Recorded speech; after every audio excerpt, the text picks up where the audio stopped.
Ils ont l'allure d'un mail officiel envoyé par une société de téléphonie mobile, EDF ou encore la CPM, et s'avère être des faux. Il s'agit en fait d'une escroquerie dont le but est de récupérer les coordonnées bancaires de l'internaute et de les utiliser ensuite pour des achats en ligne. Comment échapper à ces arnaques de plus en plus fréquentes? Voyons cela avec Marie Morin et Emmanuel Fix. Comme ce monsieur, vous avez peut-être reçu un email censé venir d'EDF.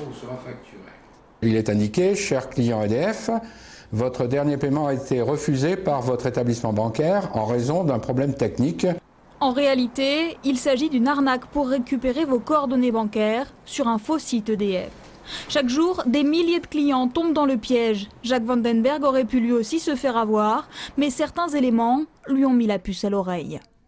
On peut, en le lisant, s'apercevoir que c'est bourré de fautes d'orthographe, liaison, conjugaison, etc. Donc c'est mauvais. Et le fait déjà de me dire que mon paiement a été refusé par mon établissement bancaire, c'est déjà totalement anormal.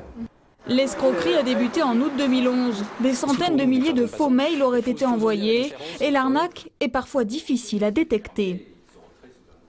Aujourd'hui, nous avons parfois des emails très bien imités. La seule chose qui est fausse, c'est en fait le fait de dire au client par mail qu'il a un paiement à effectuer par carte bancaire. Nous ne le faisons tout simplement jamais. Et la fraude ne touche pas que EDF. La CAF, les opérateurs de téléphonie mobile et même Interpol en sont aussi victimes. Alors pour ce spécialiste, il faut être extrêmement vigilant. Les liens donnés dans cet email doivent rediriger sur des liens HTTPS, ce sont des liens sécurisés et non pas du HTTP tout simple comme on peut le voir sur des sites web. De toute façon, on ne donne jamais de coordonnées bancaires en ligne, que ce soit de prélèvement ou même d'informations basiques sans avoir reçu au moins un courrier papier. Face à la multiplication de ces arnaques, le ministère de l'Intérieur a édité un portail internet qui permet de signaler tous les abus dans nos boîtes mail.